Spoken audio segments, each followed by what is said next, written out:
leave if they didn't like it. And I feel that same way. If they don't like it, they'll pick somewhere else. But I love America. And I always agree with everything that our country does, but I still love it. It's home. I was glad I was born in America. I love that American flag, and it calls a pit. Well, we've got the Christian flag, and I tell you, they mean a lot tonight. In Genesis chapter number 37, if you have your Bible, you have to read with us. I could read several verses, but I'm just going to read a little bit. Maybe I'll cover some of that other. In verse number 10 of 37, I'm going to be preaching about Joseph tonight. Joseph was a dreamer. Got him in trouble, but God was working, and Joseph told him about the dream, and he told him right down, they come around to happen. Of course, his mother didn't come and bow. She had already passed away. I believe her name was Rachel. Rachel had already passed away, and when Benjamin was born, she died over there on the way to between Jerusalem and Bethlehem. I saw her grave, and there's a soldier standing there. I wondered why he was guarding her grave, and I about figured it out now why he was there. And anyhow, I might be wrong, but anyhow, I about figured out why he was there. He wasn't there just to be guarding that grave. He was there for another reason, I'm sure. The Bible said, and he told it to his father. He dreamed a dream, and he told his father and his brethren, and his father rebuked him and said unto him, what is this dream that thou hast dreamt? Shall I and thy mother and thy brethren indeed come to bow down ourselves to thee to the earth? Now, I want you to pray with us tonight. For a little while, we just got this thought, and I told Mom I had to go home and study. I preached everything this morning, note. And but I want you to think about Joseph knew that God had something special in mind for his life. He knew that when he was just a young boy. Me and Brother Bob was talking about him just a minute ago there. He was very young when he went down to Egypt. The Bible tells about him being 17 years old, and it wasn't long till he was on his way south from where he was at. He was going south to Jerusalem, to Egypt, from up in the land of Israel. And they sold him. He knew that God had something special for his life. But he had to learn to trust the Lord.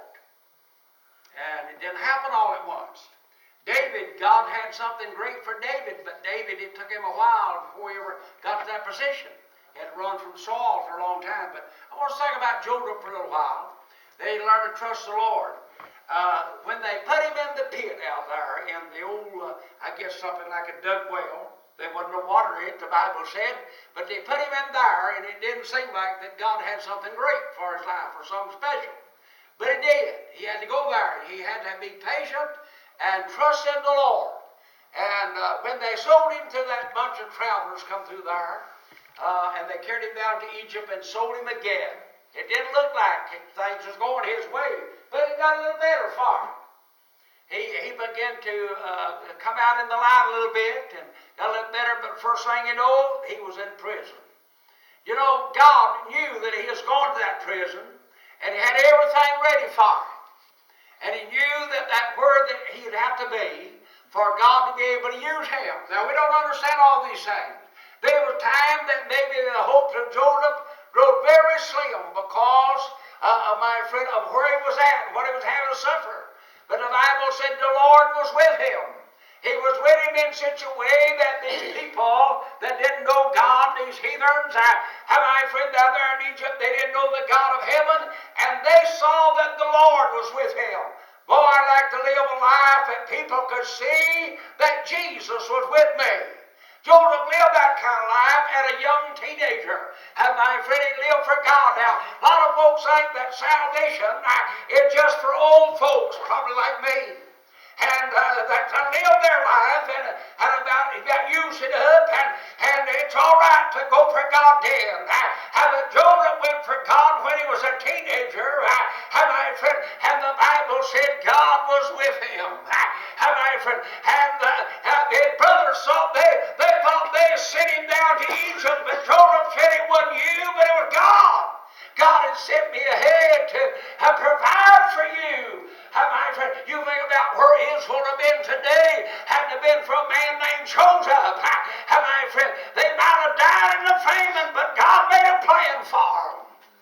He sent somebody down there to get everything ready for him. And he knew the famine was coming. I mean, you know, they still having it over that land today. Down in Ethiopia, down there in them countries, they still have the famines there. But you think about Job. God knew that there's coming a time there'd be 7 good years and 7 bad years. And when them 7 bad years was through, you couldn't tell the good years had been there. They used them up. But God had Joseph down there, my friend, making plans. And my friend, now, if anybody was a good manager, it had to be Joseph. Oh, he could manage. He was a good manager. But he had the Lord with him. That's probably the reason he's a good manager, because he had the Spirit of God with him. And just a teenager had God with him. And they sort of, he wound up in prison down there. And not nothing he had done to deserve prison. My friend, but God was getting him in the right spot. My friend, listen, Joseph knew there was something that God had for him, but he didn't know where it was at. He just had to be patient and wait upon the Lord and trust God. My friend, that's what me and you got to do today. We've got to have patience and wait upon God and trust God. My friend, and we'll do that, and we'll be what God wants us to be. No telling what's out trying to wait on us. I'm telling you, the best is yet to come for a child of God. That's headed to glory. How the further you say, well, God, the better it's going to get. Sometimes we think about it, and somebody said, oh, preacher, don't talk about dying, but you know, you can't die till you live. And you know, really, when you think about dying, that's part of life. My friend, there's nobody that's ever died that didn't live. My friend, but I want you to know, you'll never get out of this world alive unless the rapture takes place. If that takes place, we'll all leave alive. And the Bible said somewhere between here and heaven that we'll have to be changed. So these bodies we live in tonight, they can't live in the presence of God.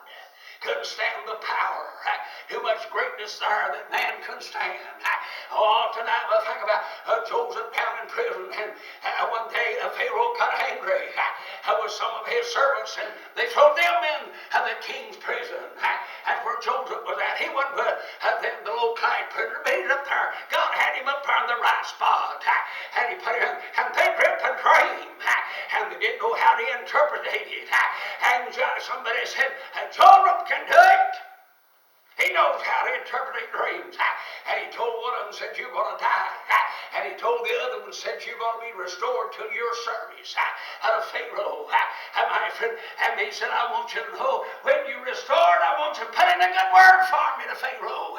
But he forgot all about Pharaoh. Till one day, he seen a change to put a rose in his crown. And Pharaoh had a dream, but he didn't know how to interpret it. God was dealing with a heathen. He was dealing with somebody that didn't know him. And he was letting him have a dream. And all of a sudden the cupbearer, I believe that's who he was. And the one that bear the cup, he said, I remember when I was in prison. There's a man down there told me my dream.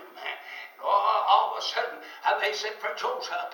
My friend, things are looking better for Joseph now. It didn't look as dark as it had been, but it was looking better. And they sent for Joseph, and the Bible said he shaved. He must have had a beard or something. He shaved and cleaned up and changed clothes and stood before the king of Israel. And he told him, said, God has showed you what's going to take place. And my friend, an old 3-year-old said, we need some man, my friend, to be able to gather up something for us and in the good years. And he said, listen, where could you find a better man than Joseph was? Joseph knew that God, you remember the title, God knew that God had something good in mind for him. And he was fixing to be vice president. He was fixing to ride in Air Force 2. You think about that, what we call it here. The president rides in Air Force 1, and the vice president rides in Air Force 2. And that's what Joseph was fixing to be. Only it was Cyrus then. He was going to ride in the vice president. My friend, so he said, we'll just point this man. In other words, He's got the wisdom of God in him. And we'll point him over this, and he can take care of everything for us. In other words, he can be a manager and supply things for us. And Joseph said, listen, there's 7 good years coming. I'm not going to go into all the word, but he said there's 7 good years coming, and then there's 7 bad years. And said what we've got to do while these 7 years is good, we've got to store up some food. We've got to be wasteful now. We've got to be careful. And we've got to do some good figuring here and some cutting some corners and saving things and not just being wasteful with it. And the Bible said they began to save that food for 7 long years. About 2 years, Joseph's brothers come down there. Jacob heard there's corn down in Egypt. And my friend, he sent their brothers down there. And my friend, and it had already been 2 years of famine when Joseph was made known to his brothers. And he said there's 5 more bad years coming. You better go get the family and bring them down here where I can nurse them and take care of them, you see. He said, listen, I'm a father to Pharaoh. You think about it. God had he took him out of the hands of the brothers that hated him, and he put him in the pit and sold him to the travellers and sold him down there to one of Pharaoh's guards, and then he wound up in prison, and God had took him out of all of that. He just had to learn how to trust God. Trust God and be patient and wait upon the Lord. And all of a sudden things began to look up for Joseph. He was fixing to have a good life. My friend, not only did he have a good life, my friend, but Pharaoh seen that he had a wife. He had a family before it was over with. My friend, God had some good things in mind for Joseph's life, friend. He just had to trust in the Lord. Wait upon God. Be patient. He had to wait for several years. And me and Brother Noah was talking about, he was just a young person. He went down there, and I don't know how many years he stayed in prison, how many worked over our Pharaoh's guard, but anyhow, he was pretty close to 30 years old, and he become a second man, or where he become in command. In fact, I think he was over everything down there.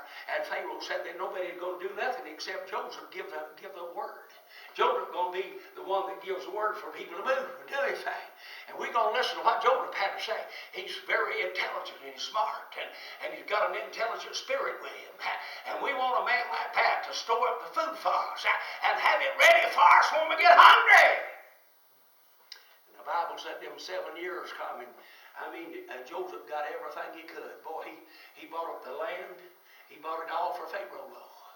He bought the land. He bought the stock. And all them folks wound up with nothing, but Joseph would give them enough to let them live. He'd give them enough food that they could live. And they said, Joseph, we'll let you have everything we got, just don't let our lives be gone. And he wound up and bought it all for Pharaoh. And after a while, my friend, the bad years started. Amen. And Joseph as the bad times come, Joseph become more important than he'd ever had. Because he had the key to the storehouse. Nobody got in one of them corn cribs. It's just Joseph gives the permission to. They had it stored up in town where it could be well guarded. They had them storehouses in town. And they could really watch it good there, that nobody slept in there and stole anything. But Joseph had the key to the corn crib. And you got to see Joseph if you needed something. You have to go talk to the man that's in charge. There he was. I'm just preaching tonight that God had something in mind for Joseph. I mean, for his life. And Joseph knew that. And all them dreams he had, even though his brothers envied him for it, and all them dreams he had, he knew God had something out in the future going to be good for his life. Folks, I want to tell you tonight, wouldn't it be wonderful tonight? It means you could just say, oh, we know that God has something good out for us. And we can if we're a Christian tonight. If we're a child of God tonight, we can say, oh, God got the best for us. And it's just waiting on us.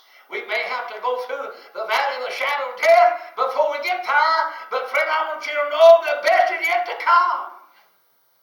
When this life is over with down here, we'll have a better life. A better life. The life that you don't, the person that you don't see is going to be with God one of these days. This fellow you're looking at, they may plant him in the graveyard somewhere. But all this, I really won't be there. I tell my family tonight, and if it takes place while they're alive, and the Lord don't come in the rapture, pastor, and we all go to heaven together. When they walk around, they say, Papa's not there. He's going to be with Jesus. And if you're saved tonight, that happens to you too. Your family can say that same thing tonight, that you're not there, that the real person's gone. You know why I said that tonight? I was working at the funeral home. A lot of folks never did know I'd done that.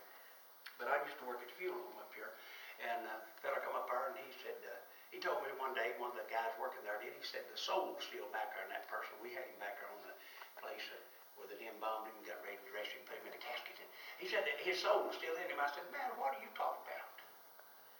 I said, if that man's soul was still in him, he'd be up here drinking coffee and talking with me and you. Anybody, you know, and this guy claimed to be a preacher. To go on top of it. I said, man, I didn't know that when I come here, but I'm smarter than that. I know that fella, if the soul was still in him, he would be up there drinking coffee with us and talking with us. Sitting up front, he wouldn't be laying back on the back. He would be up there with us. See, that's where a lot of people busy. But when the Lord comes and we're gone, we'll be in the presence. As Bob Meacham, Brother Willie used to meet you every Sunday morning.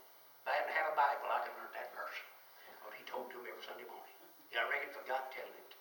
But he used to tell me a lot of things. He'd say, you know, I'd come up there at Mason's and I'd look on the board and he said, if I ain't out there on that board, said I come on to Sunday school. And one day he told me out there, he said, preacher, he said, I don't believe there's room for a casket to come up through here. I said, hey, man, there's 3 or 4 men right here. If you want to do a casket, come up through there, we'll get it up there.